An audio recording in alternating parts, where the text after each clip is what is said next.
Welcome to another episode of the Miles Offside podcast, where we talk a little bit of football and a whole lot of nothing.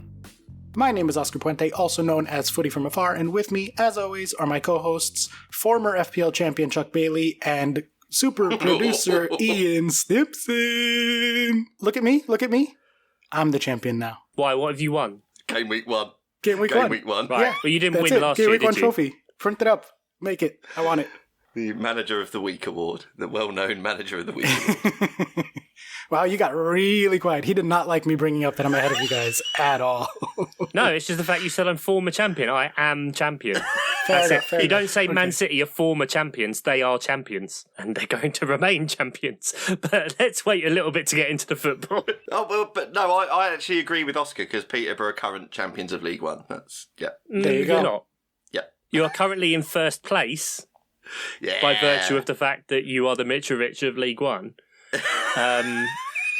That's true. Yeah. I mean, good for you. You're the only team to win your 2 games. It's a strong league. As many as 2. Are you going right back up then? I guess we're doing Posh Island. It's a good sign, isn't it? Beating the Slugs of Morecambe. But, you know... I don't know. It's League One. I'm very happy that we've won our opening 2 games. Posh don't start well. That's enough Posh Island. I'm very happy. All right. What about Wagatha Christie? There was a verdict. Someone owes someone a lot of money or something. We never talked about it. I realized you obviously are going to be doing part 3 of your Patreon specials at some point. But give us a Wagatha Christie update because I know there was. I can't keep up with the Wagatha content. The judgment came down. It's 75 pages. Did I read them? Sure. Yes. And I've got to pull good notes from them, and there are good notes from them. Oh my goodness! And then Rebecca Vardy decided to do an interview where she says, "I don't think the judge really understood the case." Well, she wrote a fucking lot about it, and she seemed to understand it pretty well. Jesus fucking Christ! So yeah, there'll be a part 3 definitely. I've got a holiday soon, so I'll really dig into the aftermath. Excellent. Well, if you want to hear more about Wagatha Christie, that's patreon.com/milesoffside and or patreon.com/milesoffsidepod. Love you, Ian. Oh no, they're like our best performing episodes ever. This is going out to everyone. We need. Oh yeah, we'll stick it on main. Yeah, although the Disney one too, right on our YouTube. That one's like random Disney people are finding us by accident. Yeah, the Star Wars one on YouTube did really well. I mean, literally on YouTube, they just all go up automatically with just a slate of the Miles Offside. So it's the most boring video ever. Yeah. And your Star Wars one suddenly got more views than we've ever had before. Yeah, well, so what, they get like 5? We get like 1, 2, 1, That was 10 1, within seconds of me Look uploading at us, it. double digits. We're making it big time, boys. This is it. Well, if you are joining us for the first time and you found us because of a Star Wars Galactic Star Cruiser podcast or a Wagatha Christie podcast, sorry, you're in the wrong place. No, but you're in absolutely the right place. Yeah, stick around. We are 1 American and 2 Brits, and we try to talk about the Premier League, but often get distracted. If you're back, we love you. We appreciate it. Thank you. Leave us a review, 5 stars, patreon.com/milesoffside. I'll give you a second to put that review in. Pod. Excellent. And we'll kick things off, as we always do, and by always I mean usually, with our very, very famous segment, Rapid Fire News. Our top story this evening. Barcelona have told Frankie de Jong they want to annul his existing contract and return to the deal he was on before, alleging the terms given to him by the club's previous board involved criminality and provide grounds for legal action against those involved. He wasn't getting he deferred his wages to do you pricks a favour, and now you're trying to press charges on him for something illegal that you have fucking done. Yeah, reporting themselves. For the criminality of the contract. Yeah, and they cost themselves $30 million in criminal gains, in gains taxes because of the way they tried to Yeah, fucking these people just consistently across the board are trying to do a Man City and PSG and just failing every single fucking time. Well, they forgot the part where they have to own a country with oil in it. Exactly. Don't try and play at their game. You won't be able to do it. You're also going up against La Liga, not UEFA.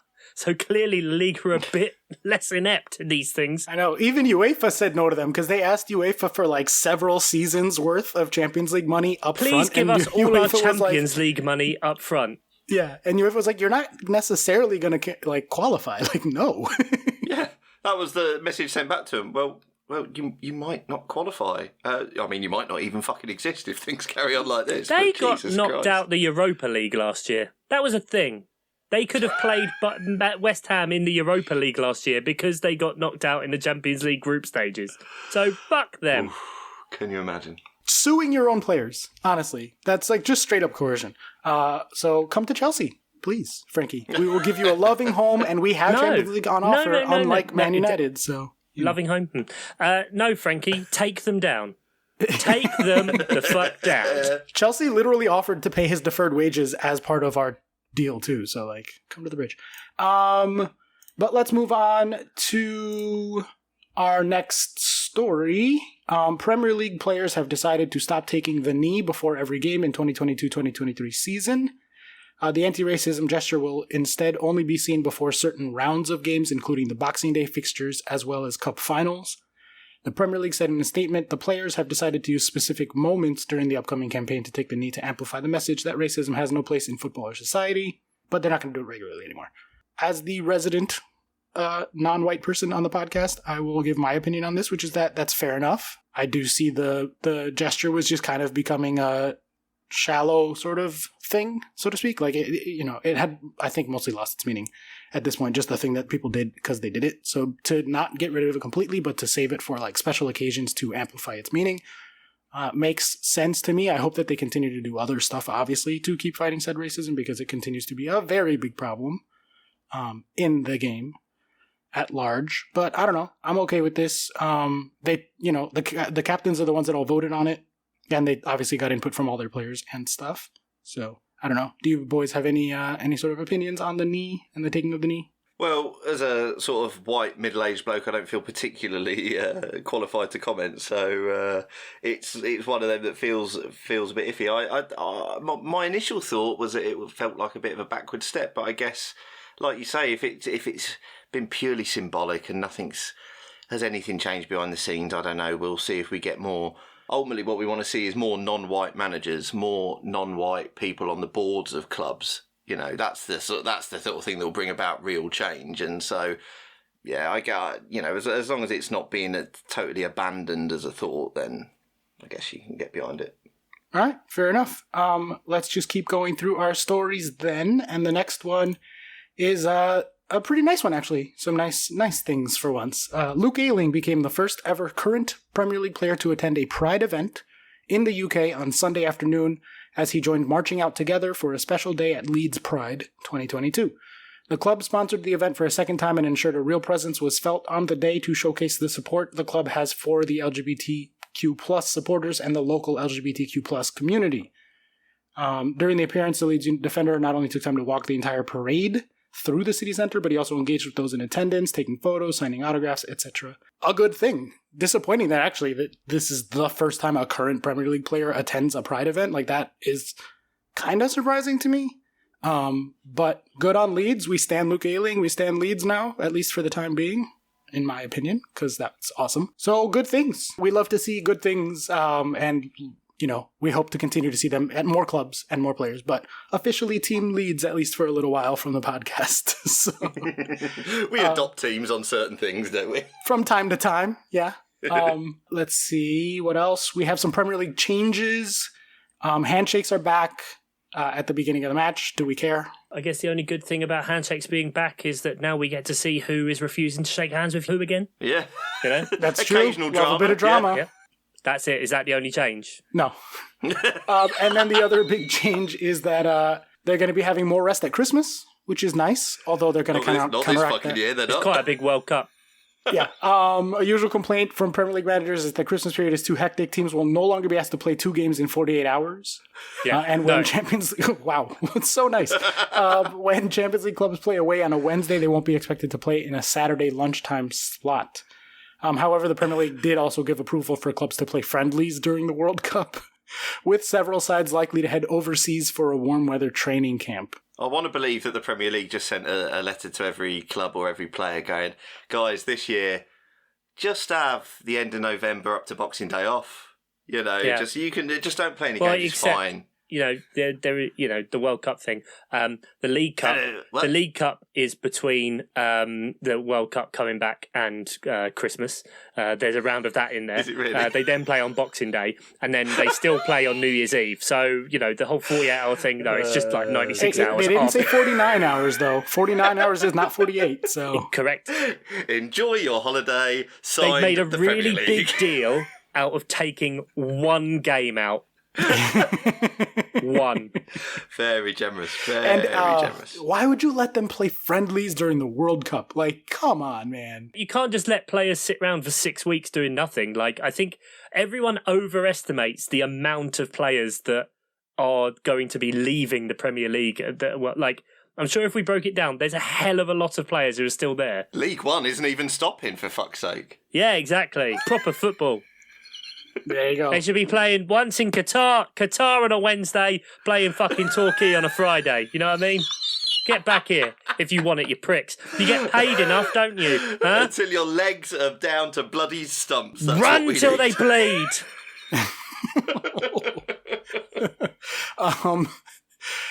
Some good news.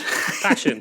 I have no transition for that, but Mike Dean's back. Yay! Yay! Sort of. Did he ever really leave? Mike Dean retired in May, but he's decided to take a dedicated VAR position, which means that he will be doing VAR stuff. So I just hope they mic him up so we can hear him give sass to the VAR screen. I'm picturing him like having yellow cards and just in the VAR room by himself. Is it a coincidence, A, that clearly all those letters I wrote to him worked, and B, the fact that Mike Dean is coming back as they're going to release audio recordings of the conversations between the referee and VAR after the match? Oh, is that right? Is that really true? Yes, they are. Oh, yeah. And I'm definitely putting two and two together here and deciding that is because of Mike Dean. That's it. He's just the VAR for every game from now on. Yes! Actually, you highlighted on Twitter, Chuck, that we've got a new referee who... That was so good. Describe that video, because then I've got another the bloke one, against actually. Accrington Stanley who went, right, the first one's for the foul, the second yellow's for dissent, that one's a red, off you go. It was See you later. good. See you later, sorry. See you later, he said, yeah. Such style. And then the week previous, I meant to bring it up, actually, there was a brilliant ex-Posh player, Lee Tomlin, who is an absolute shithouse. He decided that he was going to, do what players sometimes do when they don't agree with a foul, and he just sort of nudged the ball away. So the referee came over and booked him. He nudged the ball away again and, didn't get anything for that. But then another player sort of came up and just slightly bumped him, in the way of like, come on, mate, what the fuck are you doing? And he went down like a sack of shit, and he's a big lad, so he just hit the deck. Like, this little nudge should not have put him down. And he went down like a sack of shit. And then when he got up, the referee went, I'm not having that. Second yellow, fuck off. Second yellow for simulation. Off you Just pop. so good, because he sort of got away with one with kicking the ball away a second time anyway. But honestly, you should seek out the Lee Tomlin sending off from a couple of weeks ago. It's so good. Some people just don't know when to stop. I think these referees are getting the idea, though, aren't they?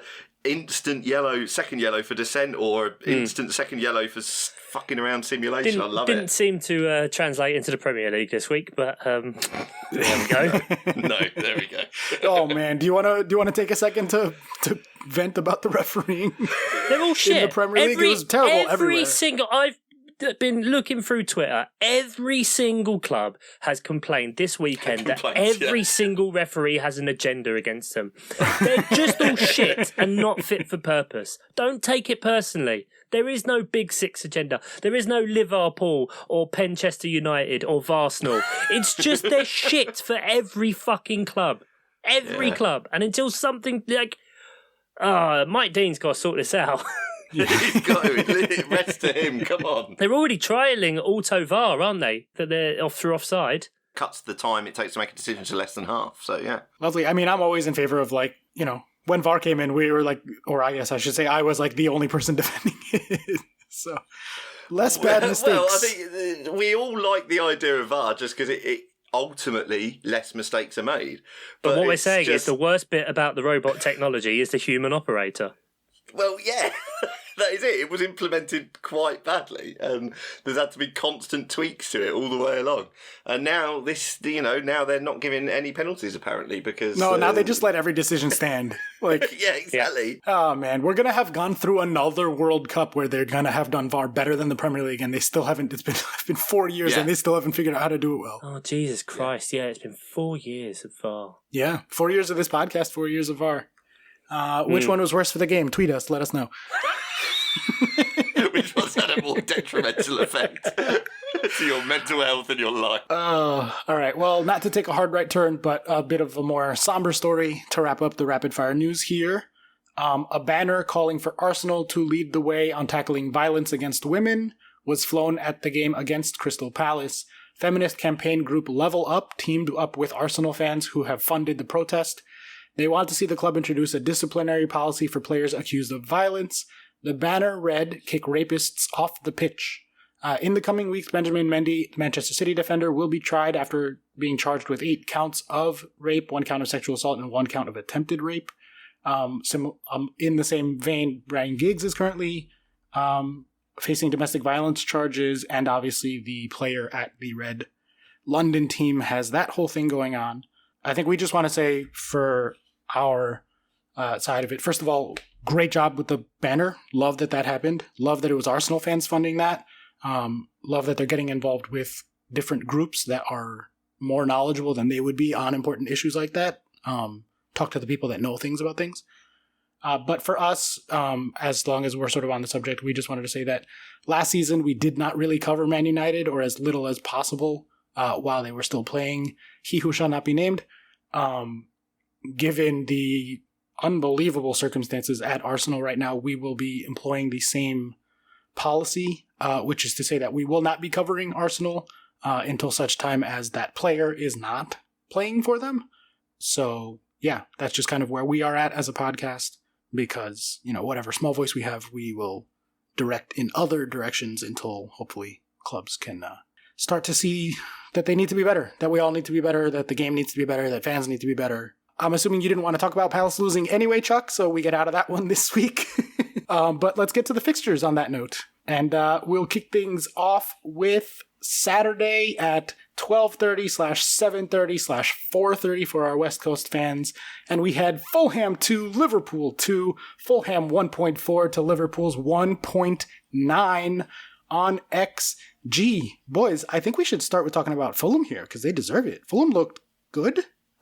Is that the word? Fulham...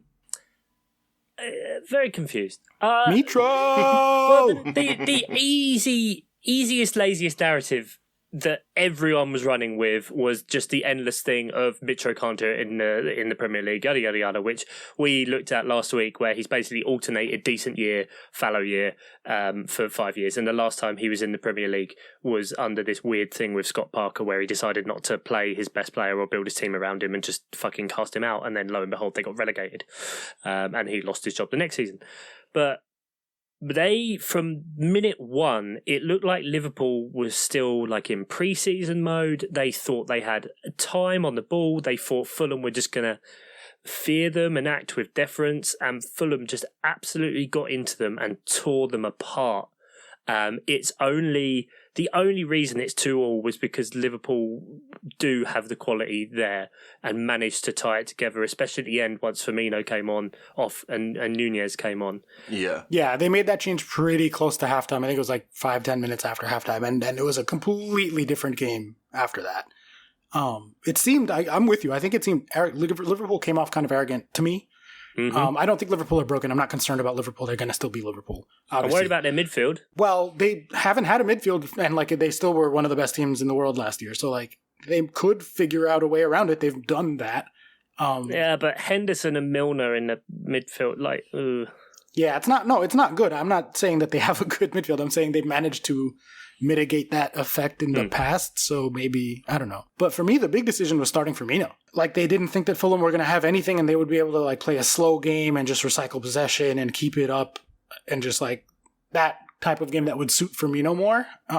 Which frankly, if you know anything about Fulham, you know that they're going to attack. That's all they know how to do. And so that felt extremely arrogant to me to play him instead of Darwin Núñez. I don't know if that was a fitness thing or a tactical thing or whatever, but it came back to bite them in the ass, and it cost them 2 points here. I don't know. Ian, how do you feel about it? Yeah, I echo what you say. It seemed like they hadn't really. This seems ridiculous with Liverpool's analytics, but it seemed like they just hadn't done their research on Fulham and didn't know what to expect. And it seemed like they'd believed the media trope that Mitrovic is slow, only a target man. You haven't got to worry about him, and that was not the case. He was pressing as much as anyone, and he was bang up for the game, and he might be bang up for the Premier League this season, coming off the Championship season he had.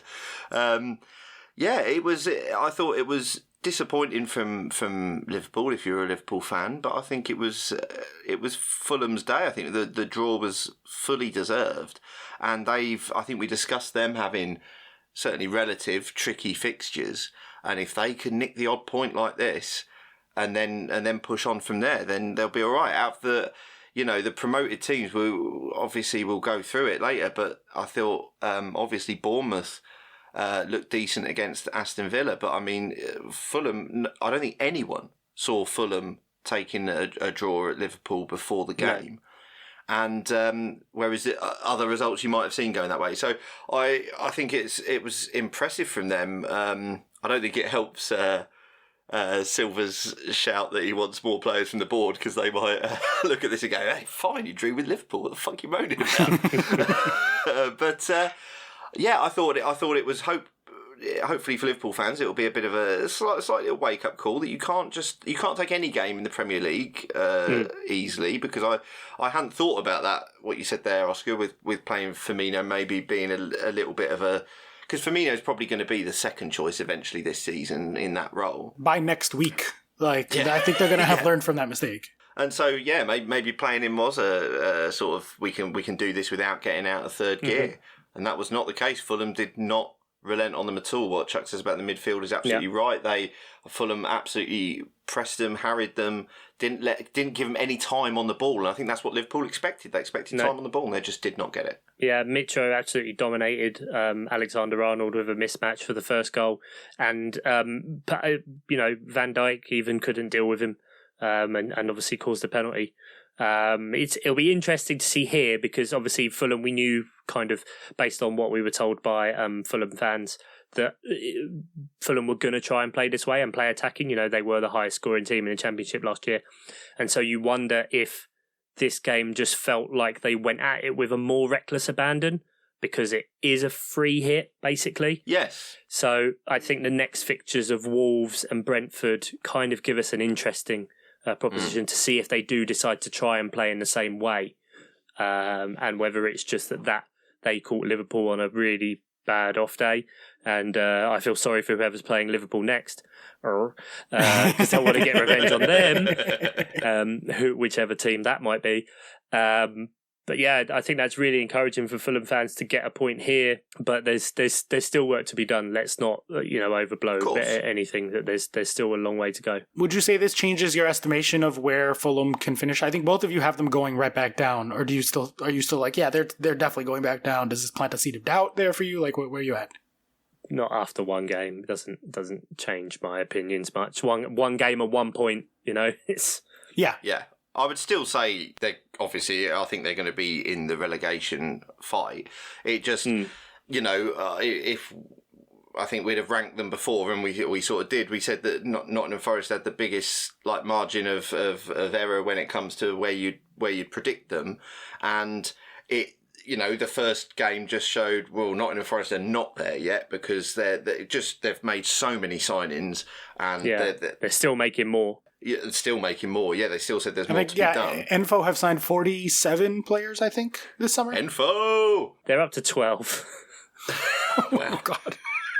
And Fulham are sort of maybe a little bit more good to go, cohesive, but I think they will still struggle over a season with so few players. The main thing, and we can kind of use this, and we wanted to, like you said before, talk about the promoted sides in general here.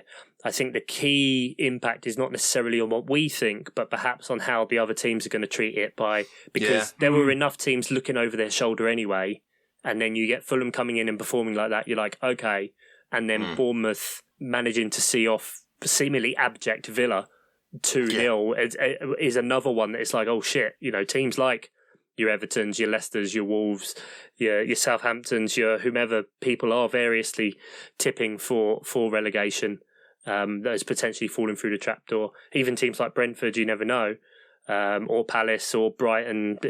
You need to be a bit more on your game now, because it's not necessarily going to be as cut and dry that these teams are going to be way worse quality, Yeah, although I will say for Bournemouth, it was 0.5 to 0.6 on XG, so like the 2-0 flatters them significantly. So like I definitely wouldn't revise my opinion of Bournemouth, but for me at least, like with Fulham, I don't think that I necessarily want to predict them higher than I did on average, but I do think that this to me was a higher ceiling than I thought they were capable of. It's one game, dude. I know it's one game, but it was Liverpool and they fucking bossed them. And it was 2 goals and it wasn't a nick. They deserved everything they got in that phase of play, which is not something I thought they were capable of, honestly. Like that's what I mean, that it raises their ceiling. I didn't think they could do that, even for one game or even for 60 minutes of a game. But we should, I guess, talk about Liverpool a little bit. It was completely the game of two halves. Like when Darwin Núñez came out, they destroyed Fulham. Like he had almost 2 back heel goals, like back to back. Carbon copy, like the one that didn't go in and the one that did. His first two shots, in the Premier League. And I believe that it's the first time someone's debut is a back heel. I saw that on Twitter with someone who works at ESPN. Their debut goal? Yeah. Incorrect. Jean-Philippe Mateta did a pirouette back heel against Brighton when we beat them 2-1 in COVID. So whoever did that stat, do your fucking research. Yeah, ESPN FC, bad. Don't believe them. But I don't know. Should we Darwin straight into FPL? He looked fucking incredible when he came on. They looked like a completely different team. No, but Oscar, he had those couple of games in pre-season where he didn't do well. You can't go against the Twitter narrative. Sort of like how Erling Haaland didn't score 4 goals in the Community Shield, so he's also a shit buy. This is the kind of reactionary nature we must have. I mean, honestly, it was a masterclass from Klopp to leave him off the bench, start Firmino, throw the game for the first 60 minutes so that he could bring him on and make him a club hero straight off the bat. I'm sure that was fully his. But they had the quality to make the most of a couple of mistakes. I think the second goal especially was just like an absolute bundle in. It was, again, obviously a beautiful ball in by Trent Alexander-Arnold. But yeah, Liverpool did what they needed to do to win, just to not win, sorry, to try and get it back. They just went all out. Be a bit worried with obviously Thiago going off, injured. Fabinho did get subbed off.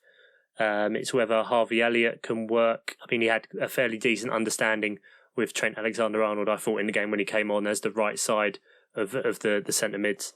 Perhaps this year that's where we'll see Jota maybe on the left-hand side and create something a bit different. Who knows? As well as being out on the wing.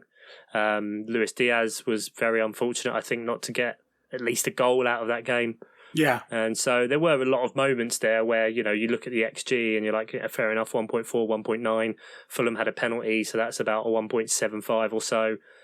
So Liverpool were creating a lot, and you think, because of their quality, they could have easily had 3 or 4 there if things are different. But that's not the story we have here. Fulham did an absolutely wonderful job, and yeah. To sum up, Oscar thinks Núñez is the new Origi. That's Origi. Yeah. No, because he should be starting, and Origi should never have started ever. Well, from one team that did do everything they needed to and did actualize a very impressive result, a terrifyingly impressive result, frankly. I had to turn it off partway through the game because I could not bear to watch anymore. That was Tottenham 4, Southampton 1. This one's for all the hams. Tottenham 1.5, Southampton 0.5 on XG. Holy fucking shit, Spurs looked good. Oh my god. They gave me vibes of the Chelsea team that won the title at a trot. Didn't fucking hesitate to just, every game was in full control from minute 0 to minute 90. They looked exactly like that. And it sucks and it's terrifying and I hate it so much. Is Salisu's goal the best or worst own goal ever? I'm trying to decide whether it is the best own goal since he was on his own and had so much time. So bizarre. And just went, no, I can't deal with it. That's like the psychological impact. There's nothing I could do other than pop this one in. He was representative of Oscar's internal turmoil just on the pitch. He was like, no, mummy, I don't want it anymore. Just pass it into my own net. If it's 3, does that mean it's over? I don't know. What, he thought that would just finish the game. Yeah, he thought, is that enough? Can I get subbed off if this happened? Still stayed on. Still got kept on. Hassan Hootel doesn't know how to plan for defenders. But yeah, Kulusevski was immense. Sessegnon, yes, vindicated. I said he'd be good. Played over Perisic, didn't he? Yeah?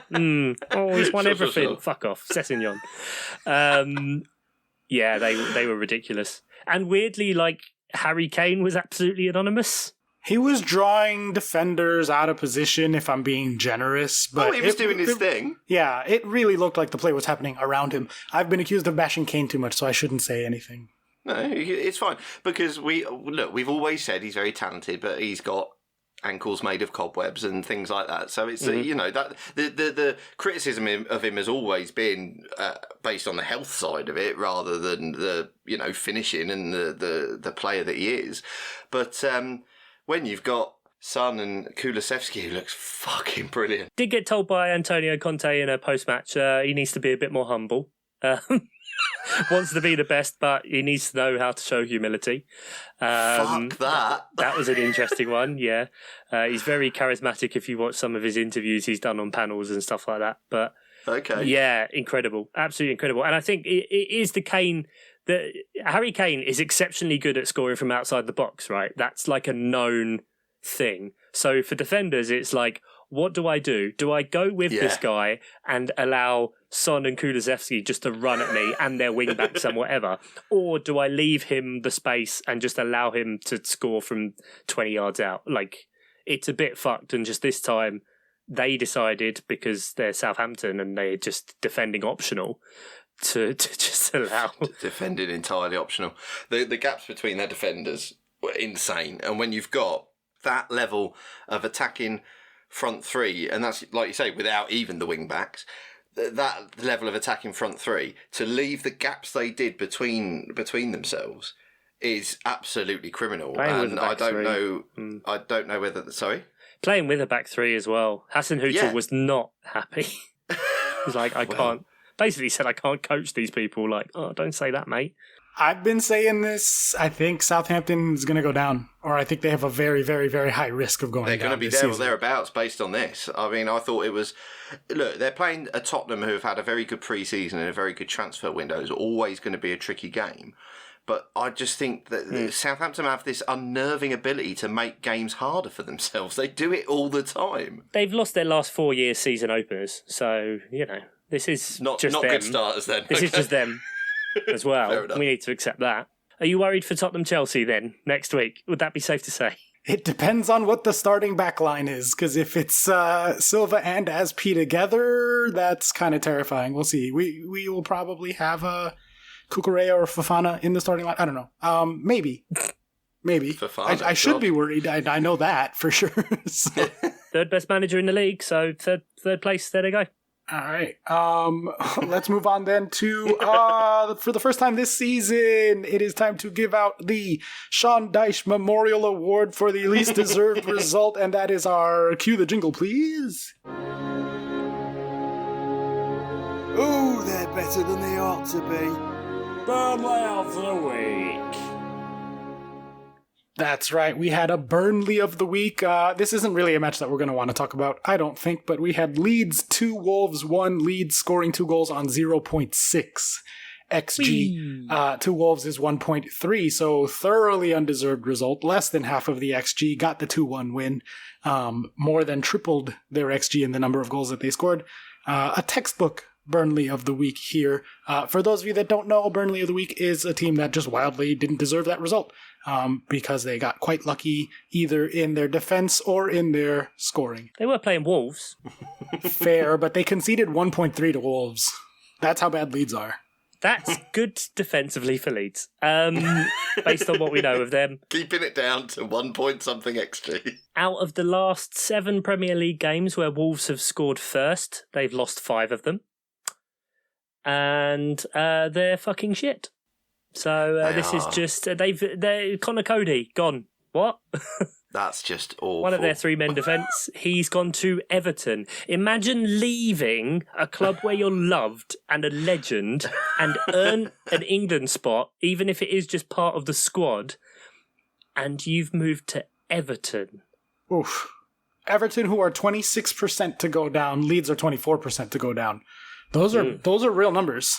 Yeah, but we're not talking about Chelsea this week, but you fucking laboured against that team. And what do you mean? You have to at least let me say 30 seconds about Chelsea. We beat Everton for the first time at Goodison since before this podcast existed. So I'm going to have some takes. Give me back my time. I didn't tell you to watch it. Give me back the time, the damage I did to my retina by watching this fucking game. I told everyone on the Slack at halftime to turn it off because it was going to continue to be boring, and no one listened to me, so that's you guys. I guess I should read the scoreline. Everton 0.5 to Chelsea 1.6 on XG, 0-1 on the scoreline, so we probably could have deserved a 2-0 on another day, potentially. I don't know. Pretty close. Everton set out to make it ugly. Credit to them, they did make it very difficult to score. They packed the shit out of that box and conceded 97 corners every time we got anywhere near shooting. They just kicked it out for a corner. We are fucking terrible at corners. Please, someone make Reece James stay extra at practice to learn how to hit literally anybody on our team at the near, far, or middle. Yeah, it was a boring game. I don't know. Aspi, Thiago Silva in the same back line, too old, too slow. I think we can afford to play one of them, not both of them, but I don't think that's... Is that like an offshoot of Too Fast, Too Furious? Yes, yeah. Oh, okay. Geriatric edition. Geriatric edition. Drop! Too old! Drop!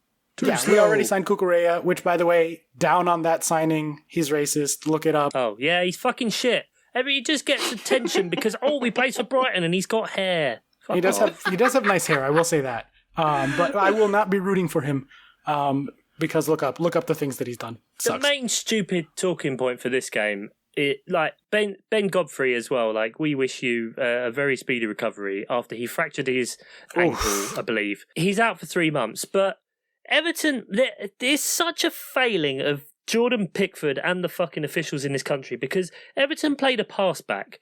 The ball goes 1.5 yards, 2 yards out of the byline.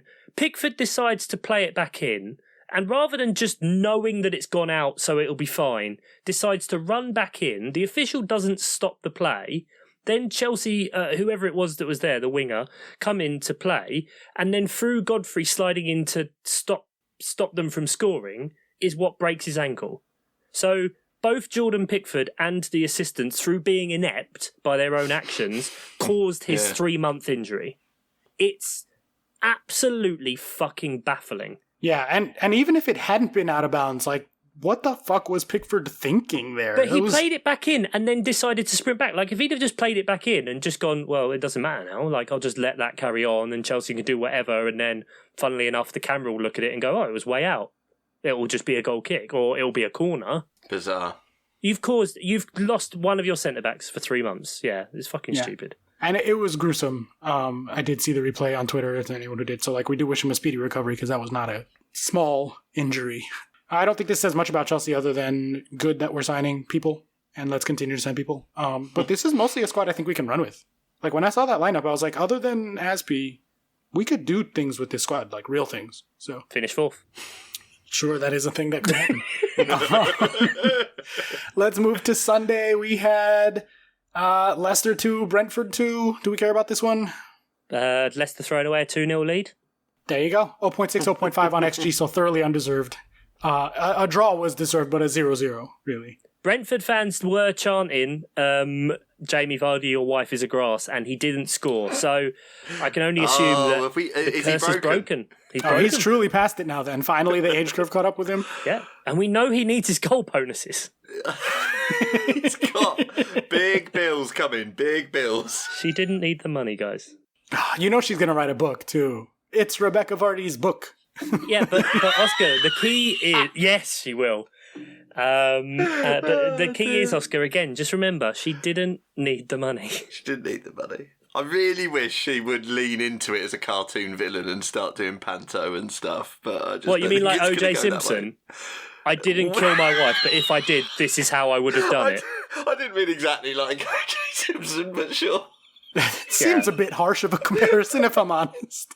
I mean, yeah, okay. Fair enough. Just back away quietly. Yeah, just done with that.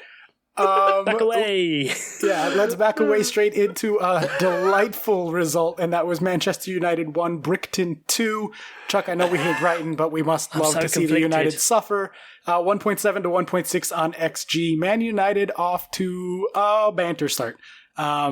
We love it. We love it. Ian, thoughts on this game? Maybe something about the Christian Eriksen at false 9, potentially? Why not?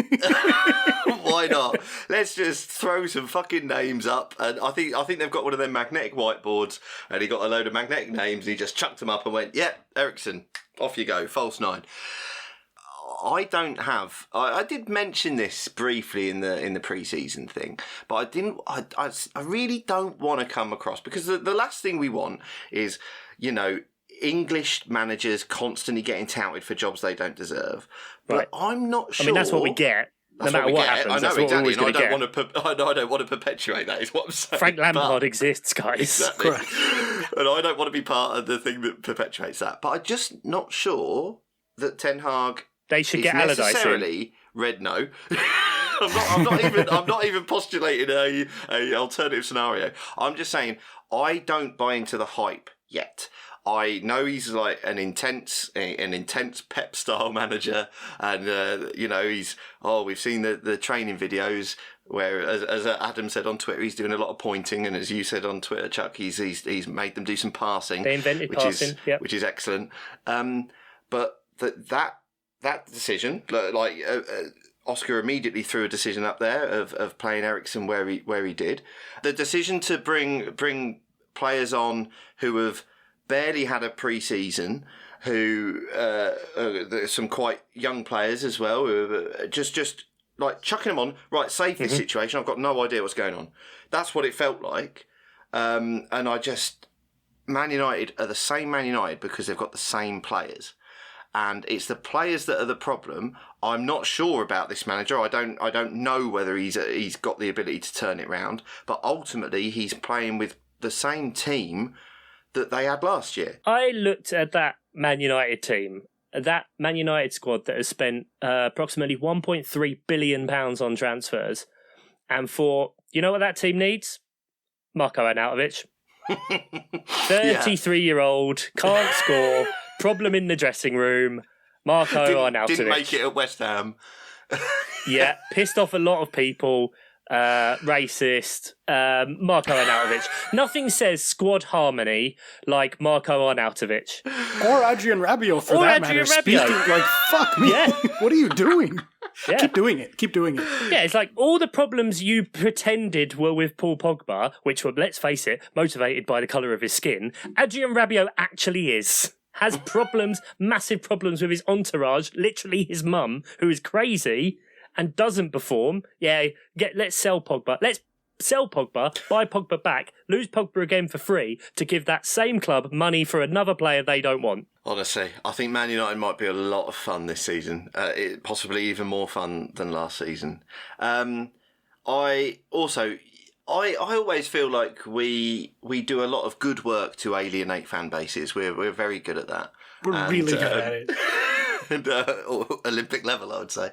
And I always sort of kick against it slightly, but Man United fans cheering and clapping he who must not be named when he comes on. What the actual fuck are you thinking?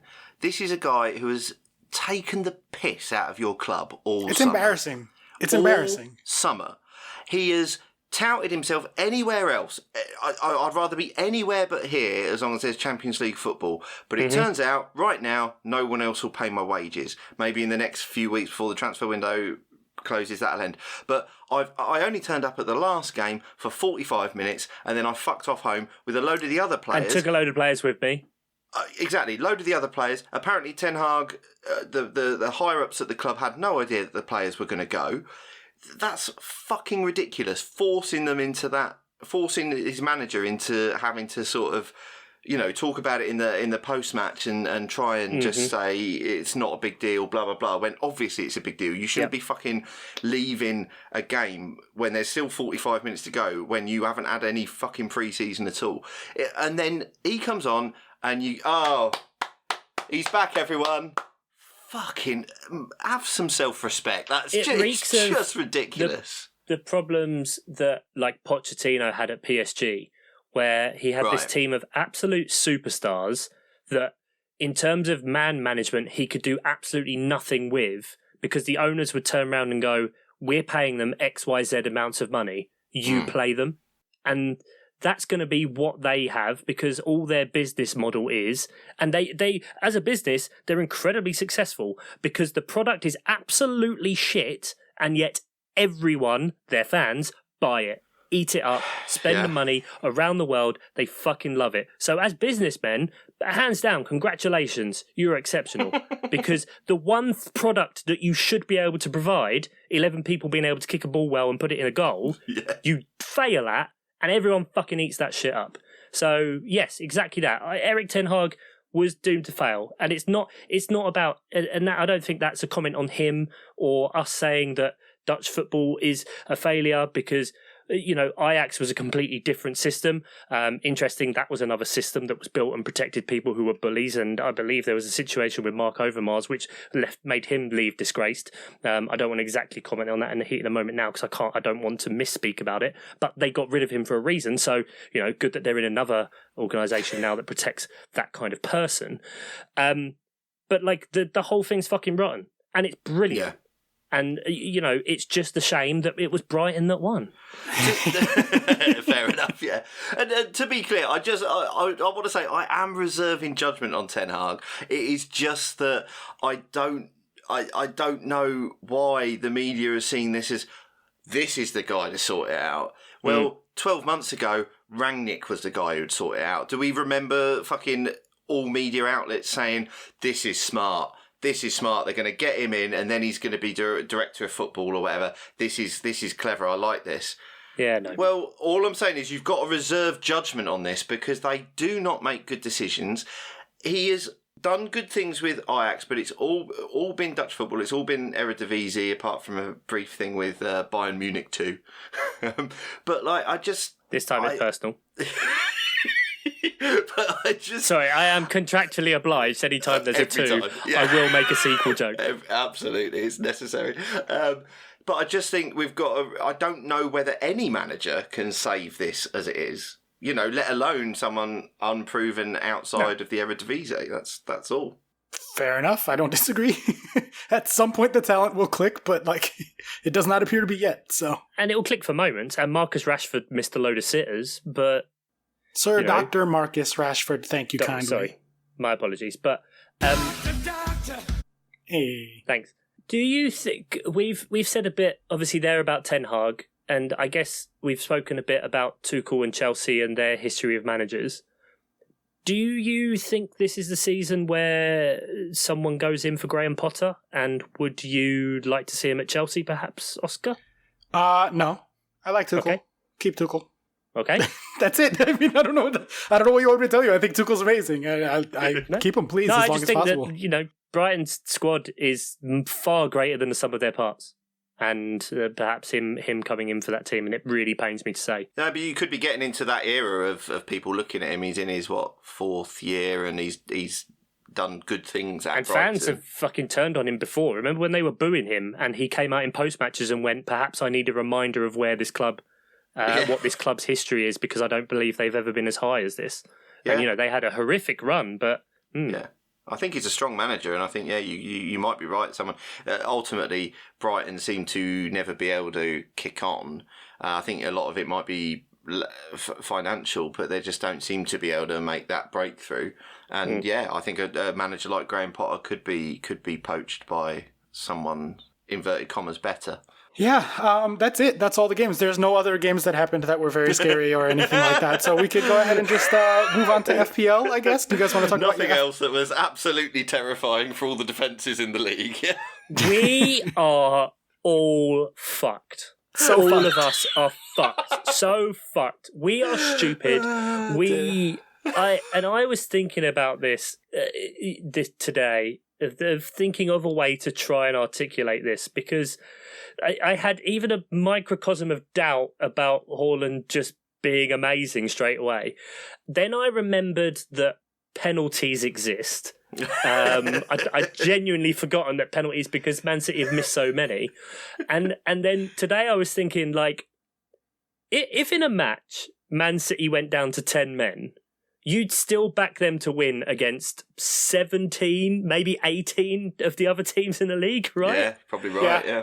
Right. So now take that situation and add the best striker in the world. It doesn't fucking matter if he knows the system or not. But evidently, he's incredible and they're incredible and they just adjusted and we're all fucked. Liverpool are our last hope. They need to sort out their midfield. Otherwise, we're all fucked, Oscar. We'll just be the Bundesliga. We can't have this. Or Liga. Absolute scenes when Chelsea win the title after we get Frankie de Jong. Oh, God. You will not. You so will not. Oh, my God. No one's going to be able to catch up to them because they're going to literally win every game and score 700 goals. KDB to Haaland is going to be like Lampard to Drogba of old. Just like, just insane FPL numbers and insane regular numbers too. Like, it's just incredible. Go through the numbers. Let's have the numbers. All right, West Ham 0.4 to City's 2.3, 0-2 on the scoreline. I believe most of that XG was Haaland. Underperforming. Well, technically, yes, underperforming by 0.3. So Shit. Get rid. Yeah. 1.7 XG was Haaland. 1.7. 1.7. Just that. Just the 1.7. Yeah. He moves like I've never seen a soccer player move. Maybe I'm being dramatic. I know it's only one match, but like on a literal like physical level, he reminds me of an NBA player. And I've always said, like, the number of times I've had the conversation of what would LeBron look like on a soccer field. Like, imagine if he had chosen soccer instead of basketball, because he's just like, LeBron is just the most purely like athletic human being that I think has ever existed. And Haaland has that because he's fucking massive, but he can still like go from 0 to full out sprint on his first step. And his strides are so big. He accelerates, his top speed, like everything. So the second goal was obviously incredible because the ball from KDB was amazing. And also the fact that because he's lightning, he was so fast he could run, adjust his body into a position that like there was no way he couldn't score that effectively because of his quality. Because he got past it and could curl with his left, and if the keeper didn't go for that and he dummied it, he could tap it in round him with his right. Without taking a pre-touch as well. Could set himself. just and there was a little bit later on a ball, and they covered this a bit on Match of the Day, where City had recycled from a cross that he'd missed, and he like backed off a little bit to the penalty spot. Yes. Oh my God, that was incredible. Tiny bit, and got 2 yards of separation from the West Ham defender, and then sprinted past them within the penalty area. How? He really goes to like full speed on his first step. Like one of the more impressive examples of it to me was the penalty that he earned. Because like I don't blame the keeper for coming off his line for that. 99.9% of like elite athletes have zero chance of getting to that before him. But Haaland was like so far away, and then all of a sudden his foot was between the keeper and the ball, even though the ball started right in front of the keeper and the keeper was moving towards the ball instead of with the ball. The fucking speed to win that penalty. My brain was like, what? No. Yeah. And then, like as Chuck said, you know, from an FPL point of view, you have to consider penalties because, yes, he won it, but he picked the ball up. No one's fucking arguing with that guy. I mean, Jesus fucking Christ. I imagine if they did a City All or Nothing now, it would just be like an 8-part series of like the Ivan Drago montage in Rocky IV. Like that's all it would be. It's just him connected to machines and just how they power him up and just analysing and just people in big white coats taking notes and just him scoring 1 billion goals. Every episode of it would just be him looking into middle distance with a Steadicam shot like 360 round him, just like for an hour. You could just watch that, and then he just fucking hammers a penalty. To the absolute nth degree of perfectness of... He sprinted at the penalty. He sprinted at the I don't fucking think he's penalty. sprinting after one step. I almost feel like the keeper was surprised at the speed of it. I didn't watch. I didn't see that bit live. I was in the car driving home, but when I watched later on Match of the Day, I saw him line up for the penalty, and I was like, "Oh, this will be interesting." He sprinted at the fucking penalty. I would be afraid to save it. I would be afraid of a keeper trying to save it. Just get out of the way. Just duck. How long before they just stand at the post and just go, "Just fucking have it, mate." It's like fucking Austin Powers, the henchman. Just fall down. Just don't worry about it. Oh yeah. And like we're being so reductionist because the way City played and there's all these tactical maps and the way players are playing and inverted fullbacks and all of this, and we're just here like big man run fast. I mean, genuinely though, like that's the overriding emotion watching that. It really felt weird. He really moves the way basketball players move. They're huge but fast and strong, and like they move quicker than something that big should be able to move. NBA players specifically. Yeah. And it's always over short distances because they're not covering a giant field. So they like have to go from 0 to sprinting past you and dunking all of a sudden, right? And that explosiveness, I've never seen that in a soccer player. Not like this. I had seen like highlights of him and stuff, but like R9 probably the only from growing up as a kid. Like I mean that was before my time. Like I saw him at World Cups, but I never saw him play club. So like I'm not before like the familiar. big injuries in like 99, 2000 or whenever it was. Just exactly like just did things that were you couldn't believe someone of his size. I mean, we haven't necessarily seen that with Haaland yet, but R9, it was like the close control to then boosting past you in that way, like the lightning fast acceleration. Yeah, the change up of speed, you're absolutely right. Yeah, and they've, kind of like we mentioned before with Kane, with Tottenham and dropping off, City have kind of replicated that, but instead with like Cancelo and Gundogan. And so it's like they've still got that threat up front that now it's like the fullbacks inverting to in front of the centre backs. And maybe it was because, West Ham were playing narrow as well and they could just do that. And they could be like the holding midfielders. And then Cancelo and Gundogan kind of alternating and the defence going, right, so do we follow Gundogan and allow this fucking Nordic Meat Shield to run behind us? Or do we leave Gundogan so he gets the ball and passes it to the Nordic Meat Shield behind us? Like, it just felt inevitable that the ball was going to get to him. And you know what? They weren't even on the same page yet. They weren't particularly finding his runs. He wasn't timing them particularly well. Like there was a lot of awkwardness still there that you can tell that they're learning each other. That's so fucking terrifying.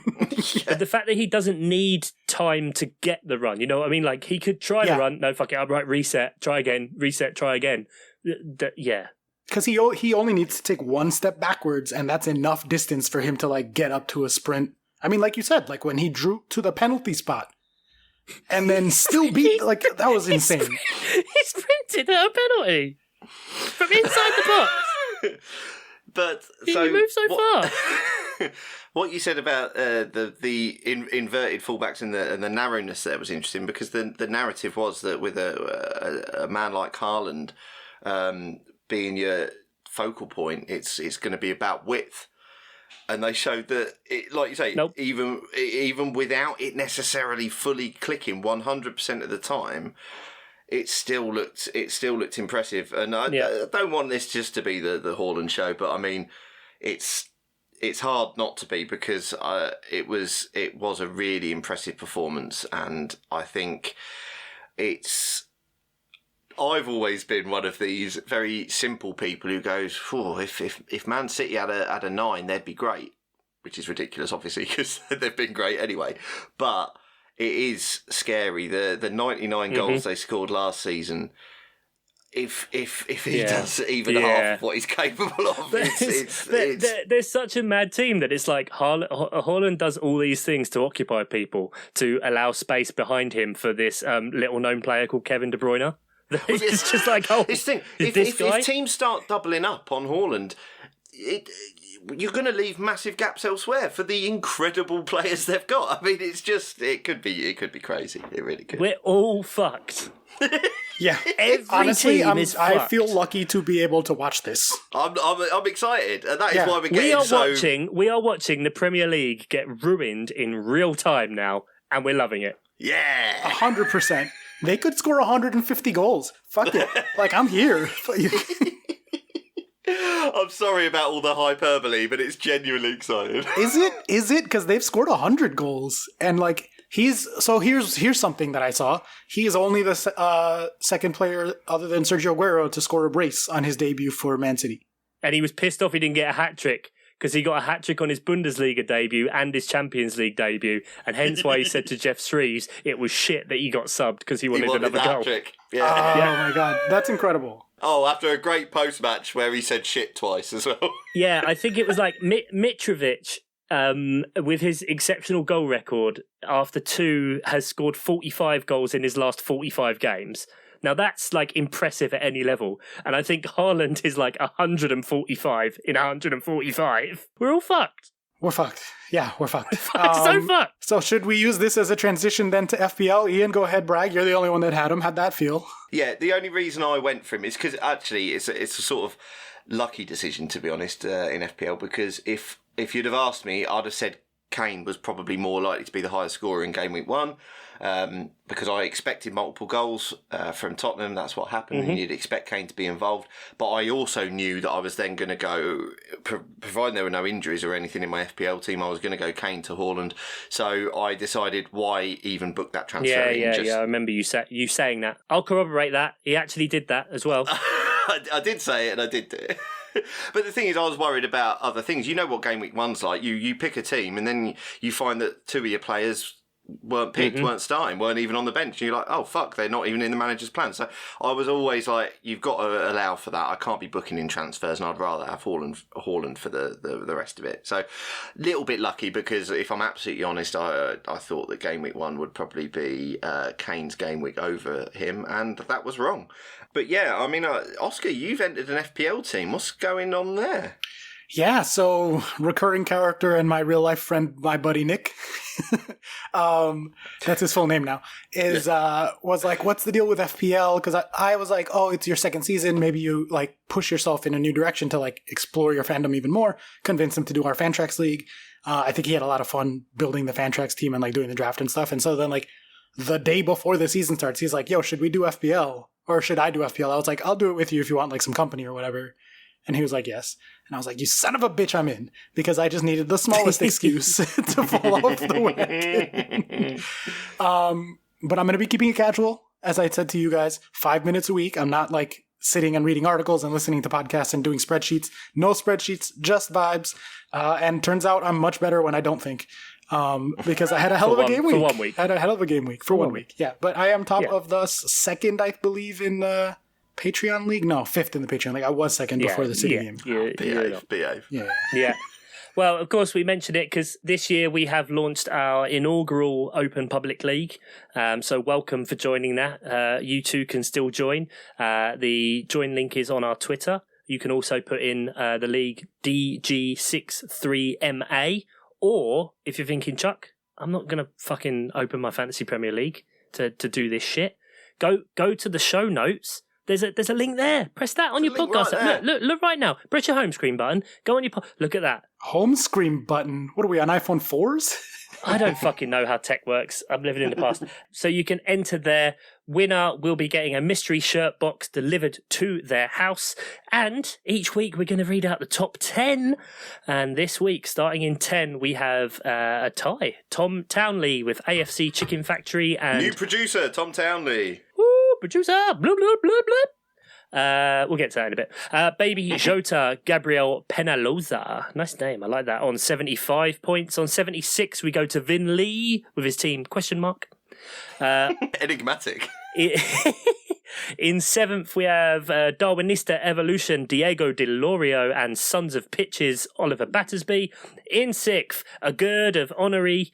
That is Adam Robinson, Zaha, oh yes, Gerald Griffith, clearly a Palace fan, McGinnon Tonic, other Patreon producer, Johnny Worthington on 85, 88 points, playing his triple captain game week 1 for the 3rd year in a row on Absolute Salah. legend.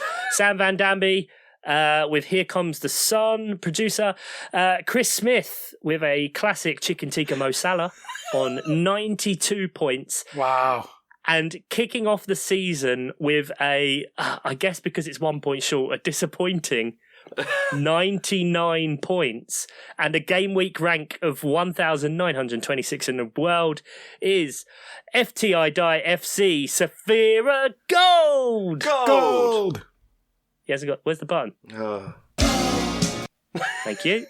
It's in the contract. 99 points. Incredible start to the season. To quote my mom, when I came back with the highest score on the physics midterm my junior year of high school, why not 100? Oh, mate. That just turned into a sad story. So that's our FPL league. You can also, there's another game right down there in the show notes, the Predictor League. You can put in where you think each of the 20 teams is going to finish this season. Again, entry is free, £50. £50 to the winner for nothing. You're still allowing entries to that, Chuck? Yeah, I'm going till game week 8 this year. Wow, okay. Yeah, game week 8. So I'm letting all you scummers get in there, but obviously earliest wins in the event of a tie. £50 to the winner. I can see you all tweeting out your league predictions, where you think teams are going to finish. Put your money where your bloody mouth is, baby. All right, well, enough of that shit. Because you know what time it is, boys. It's quiz time.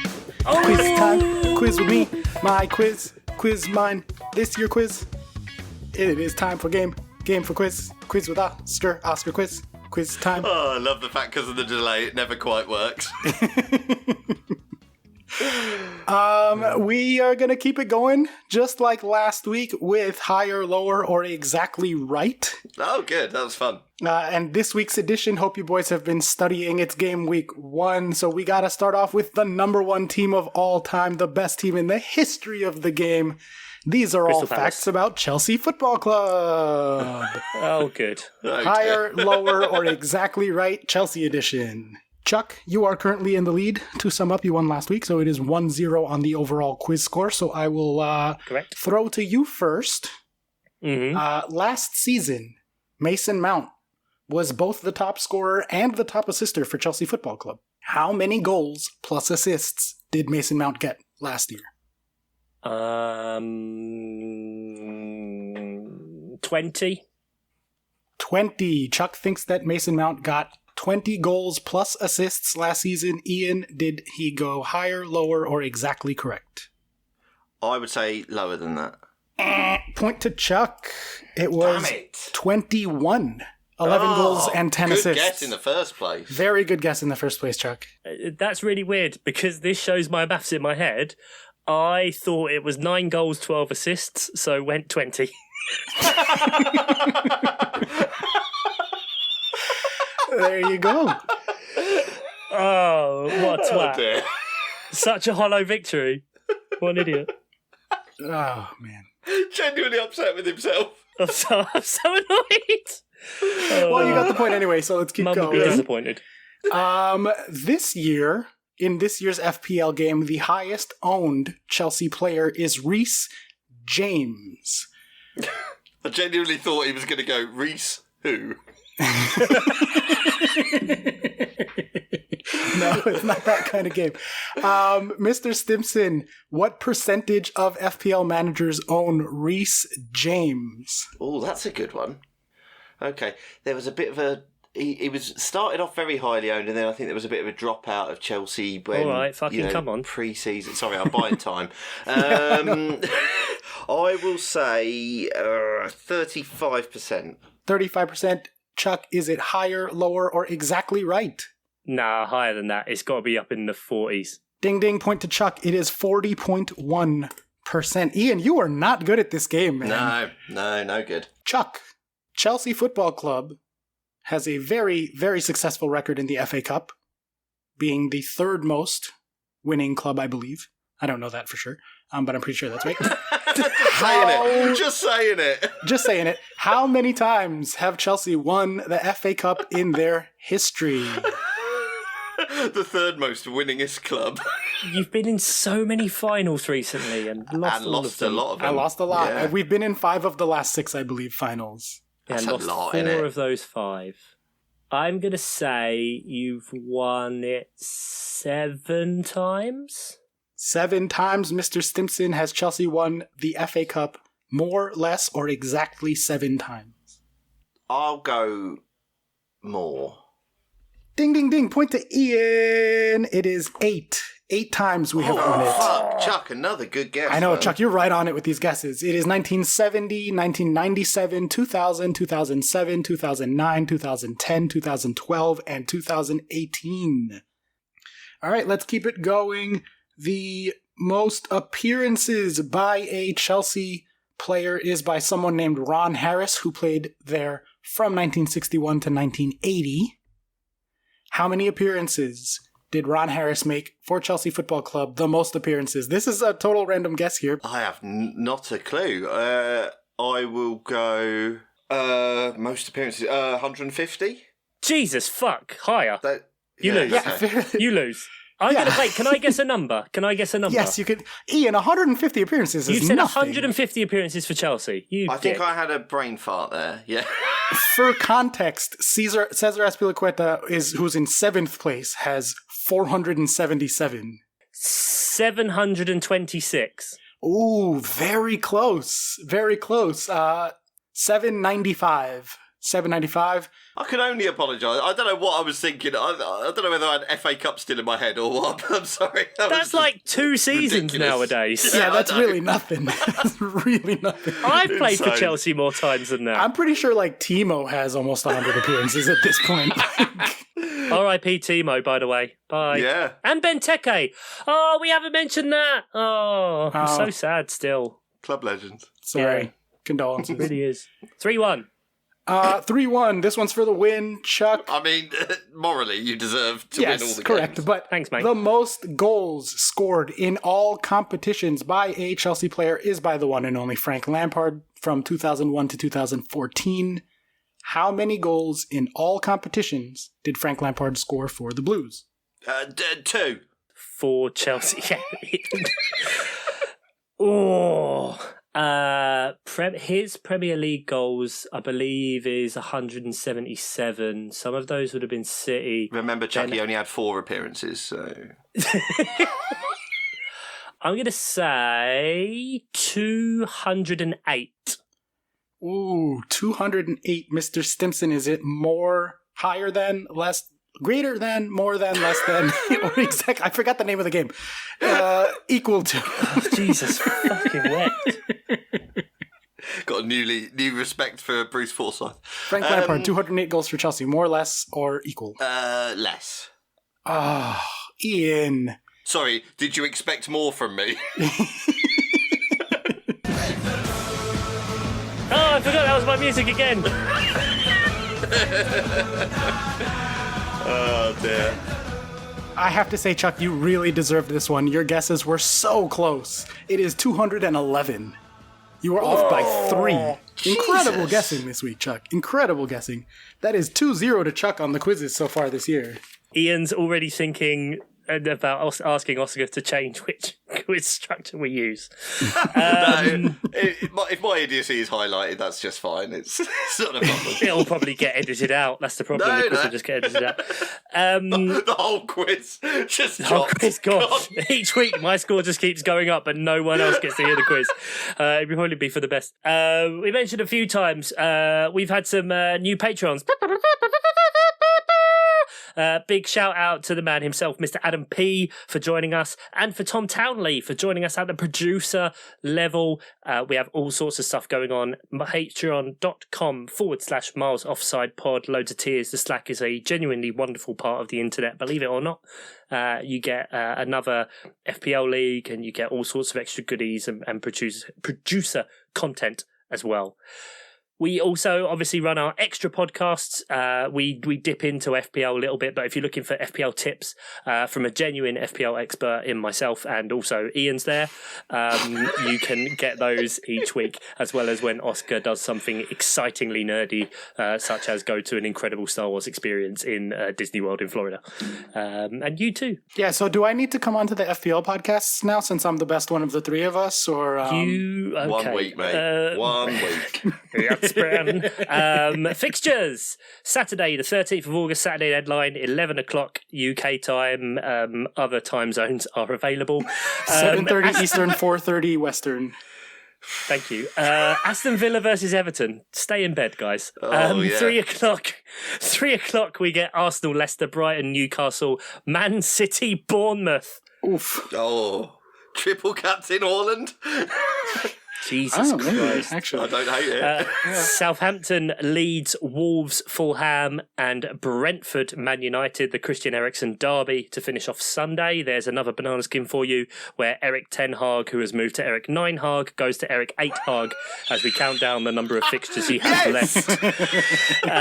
Sunday, the 14th of August, Nottingham Forest versus West Ham. This one's for all the hams. Yep. Chelsea versus Tottenham in the Oscar sits behind his sofa derby. And Monday, 15th of August, Jurgen Klopp gets his revenge at Anfield by taking it out on Patrick Vieira's men in red and blue.